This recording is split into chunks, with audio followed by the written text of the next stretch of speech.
Narito ang 10 hayop na may daladalang kasaganahan at swerte ayon sa Vastu Shastra. Kung ngayon ka pa lang sa channel na ito, huwag kalimutang i-like at i-share ang video na ito. Mag-subscribe ka na din. I-click ang bell at all para lagi kang updated sa mga pinakabago kong pampaswerte videos.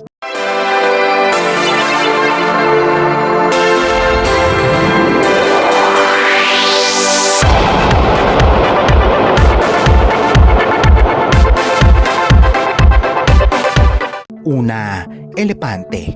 Ang mga elepante ay representasyon ng karunungan, kalakasan at proteksyon. Ito ay ayon sa Vastu at sa Vastu Shastra. Ang paglalagay ng dibuho nito sa bahay ay umaakit ng prosperidad at positibong enerhiya. Pangalawa, ang mga isda para sa Vastu ay tagapagdala ng kayamanan at kapayapaan. Ang gumagalaw na tubig ay kinokonsidera na simbolismo ng pagdaloy ng pera at prosperidad. Pangatlo, pagong. Para sa Vastu, ang pagong o turtle ay simbolismo ng stability at mahabang buhay. Sinusuhestyon ng Vastu ang paglalagay nito sa north sector ng bahay para sa tagumpay at career sa pera. Pang-apat, rabbit.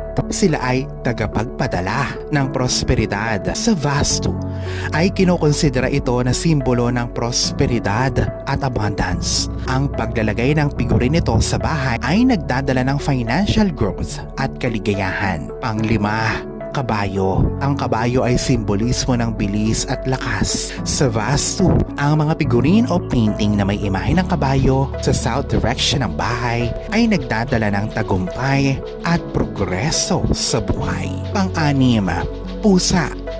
Ang mga pusa ay pinaniniwalaang proteksyon sa mga evil spirits. Para sa Vastu, ito ay simbolismo ng kalayaan at nagdadala ng positibong enerhiya sa bahay. Pangpito, kuwago. Para sa Vastu, ang kuwago ay simbolismo ng karunungan at prosperidad. Ito ay nagdadala ng suwerte sa negosyo. Pangwalo, parot. Pinaniniwala ang nagdadala ng kaligayahan at kapositibuhan ng mga loro o parot. Para sa Vastu, ito ay simbolismo ng maayos na komunikasyon at magandang relasyon. Pangsyama, baka. Sa ibang kultura, ang mga baka ay sagrado at sumisimbolo sa kasaganahan. At para sa Vastu, ito ay may kaugnayan sa spiritual growth at prosperidad. Maglagay ng dibuho nito sa iyong living room. Pang-sampu, peacock o peacock feather. Para sa Vastu, ang kanilang presensya sa tahanan ay nagdadala ng kaligayahan at suwerte. Alalahanin na sa poong may kapal pa din, nagmumula ang lahat ng pagpapala, ang kasipagan at ang kabutihan sa ating kapwa kasabay ng buo mong pananalig sa may kapal. Ang siya pa rin na dapat ay manaig. Ang mga ito ay mga gabay lamang. This is Fidel Rosario. Thank you for watching.